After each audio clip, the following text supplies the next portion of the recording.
आज मैं आपको पढ़ाने जा रहा हूँ इंग्लिश लैंग्वेज। इंग्लिश लैंग्वेज में देखो तुम्हारा जो सिलेबस है क्लास 9 का वो क्या है। देखो इंग्लिश लैंग्वेज में तुम्हारे 80 मार्क्स, सभी 80 मार्क्स के पेपर होते हैं। सभी जितने भी बायोलॉजी, केमिस्ट्री, फिजिक्स, ज्योग्राफी, जितने भी सब्जेक्ट हैं, 10 सब्जेक्ट तुम्हारे सभी 80 मार्क्स होते हैं। तो इंग्लिश लैंग्वेज भी 80 मार्क्स का होता है और जो 20 मार्क्स होता है वो प्रोजेक्ट वर्किंग का होता है। तो देखो 20 मार्क्स तो तुम्हें मिल ही जाते हैं, लगभग सभी बच्चों को मिल ही जाते हैं। 99% बच्चों को मिल ही जाते हैं 20 मार्क्स। अब तुम्हें 80 मार्क्स की चिंता होती है। तो 80 मार्क्स में देखो कैसे ये 80 मार्क्स डिवाइडेड होते हैं। सबसे पहले तुम्हारा होता है कॉम्प्रिहेंसन, जिसको तुम ऐसे भी बोलते हो। कितने मार्क्स का होता है? 20 मार्क्स का होता है। कॉम्प्रिहेंसन 20 मार्क्स का, 20 मार्क्स का। फिर इसके बाद आता है तुम्हारा लेटर। लेटर होता है तुम्हारा 10 मार्क्स का। देखो 30 मार्क्स हो गए टोटल, उसके कॉम्प्रिहेंसन के 20 और इसके 30 मार्क्स। अब तुम्हारा आता है इसके बाद तुम्हारा आता है नोटिस, जो कितने मार्क्स का होता है? 5 मार्क्स का होता है तुम्हारा, 5 मार्क्स का। इसके बाद आता है तुम्हारा आता है ईमेल कितने मार्क्स का होता है? 5 मार्क्स का। ये भी 5 मार्क्स का। टोटल कितने हो गए? 40 marks. Comprehension 20 plus letter 10, 20 plus 10 30, 20 plus 10 30 और 35 नोटिस हो गया और 40 हो गया ईमेल। अब देखो अगला क्या है तुम्हारा? सॉरी गाइस, कंपोजिशन था। मैंने पहला टॉपिक कॉम्प्रिहेंसन बोल दिया गलती से। Very sorry. अब देखो यहाँ कॉम्प्रिहेंसन मतलब इसको तुम हिंदी में गद्यांश बोलते हो। कंपोजिशन या ऐसे होता है, मैंने गलती से वो मिस्टेक से बोल दिया था, बाय मिस्टेक। देखो कॉम्प्रिहेंसन भी तुम्हारा कितने मार्क्स का होता है? 20 मार्क्स का। कितने हो गए? 2 मार्क्स, 60 मार्क्स हो गए। अब देखो अगला तुम्हारा जो 20 मार्क्स है वो क्या होता है? एक तरीके से ग्रामर सेक्शन, जिसमें तुम्हारा आएगा वर्ब 4 मार्क्स का वर्ब फिलिंग आता है तुम्हारा। इसके लिए तुम्हें वर्ब को पढ़ना पड़ेगा। कैसे होता है? इनफाइनाइट, फाइनाइट वर्ब, इसमें क्या होता है? जीरंड, पार्टिसिपल, ये सब तुमको पढ़ना पड़ेगा। फिर उसके बाद आता है तुम्हारा 4 मार्क्स का वर्ब हो गया। फिर 4 मार्क्स का आता है तुम्हारा फ्रेजल वर्ब। टोटल 8 दिए होते हैं वर्ब में भी, और टोटल 8 मतलब तुम्हारे ब्लैंक्स दिए होते हैं वर्ब में भी और फ्रेजल वर्ब में भी। सबको आधे मार्क्स करके डिवाइड किया होता है, मतलब 4 इंटू आधा तो 8 हो गया। तो इसी तरीके से ये भी तुम्हारा 4 मार्क्स का होता है। और देखो फ्रेजल वर्ब में तुम्हारा प्रेपोजिशन भी 4 प्रेपोजिशन आते हैं और 4 फ्रेजल वर्ब आते हैं। इसके बाद तुम्हारा आता है सिंथेसिस कितने मार्क्स का होता है? 4 मार्क्स का। ये तुम्हारे 4 मार्क्स के होते हैं। सिंथेसिस मतलब ज्वाइनिंग या कंबाइनिंग करते हैं उसको, तुम्हारा 4 मार्क्स का होता है। फिर उसके बाद तुम्हारा आता है ट्रांसफॉर्मेशन ऑफ सेंटेंस, एक से दूसरे सेंटेंस में बदलना, एक सेंटेंस को दूसरे। ये कितने मार्क्स का? 8 मार्क्स का होता है तुम्हारा। तो इसी के साथ तुम्हारा 80 मार्क्स फुल हो गए। तो आज मैं जो तुम्हें टॉपिक पढ़ाने जा रहा हूँ वो है फ्रेजल वर्ब, जो कि बहुत इम्पॉर्टेंट भी है और कुछ बच्चों को इसमें डाउट भी आते हैं। यहीं 4 मार्क्स बच्चों के लिए सिरदर्द बनते हैं। तो ये मैं तुम्हें अच्छे से समझाने की कोशिश करूँगा।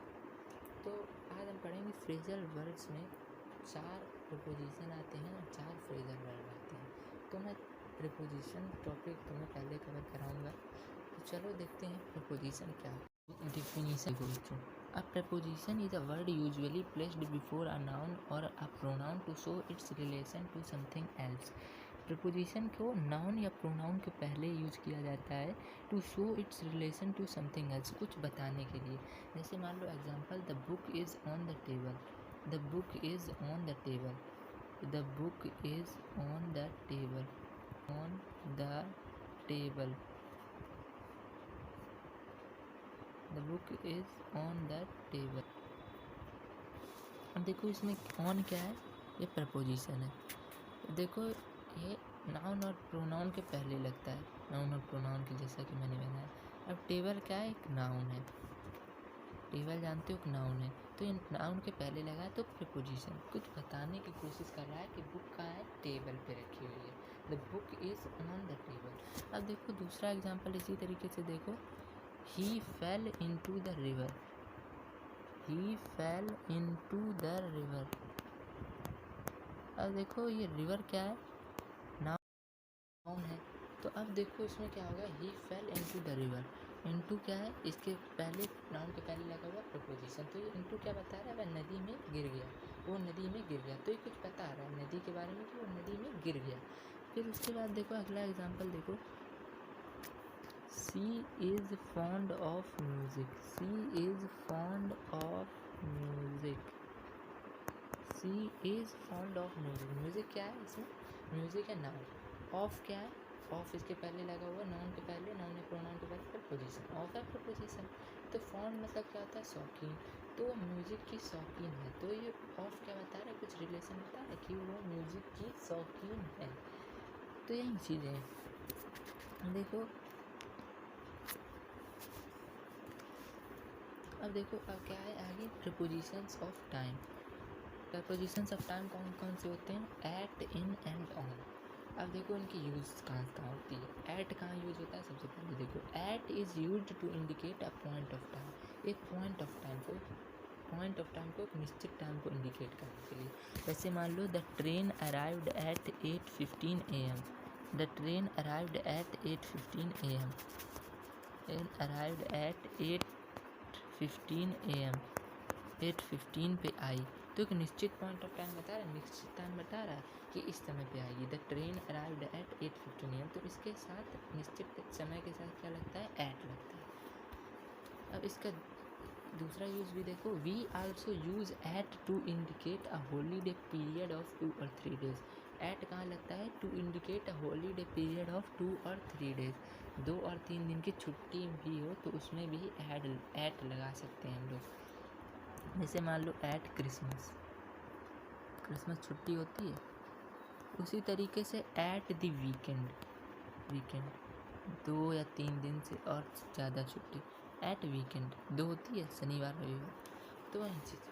फिर देखो इन के बारे में यूज़ बताया गया, इन कहाँ का यूज़ होता है, in is use to indicate a longer periods, जैसे मान लो in the 20th century, in the 20th century, तो लॉन्गर पीरियड हो गया, एक दशक की बात कर रहा है, मतलब एक दशक 100 साल की बात कर रहा है, लॉन्गर पीरियड।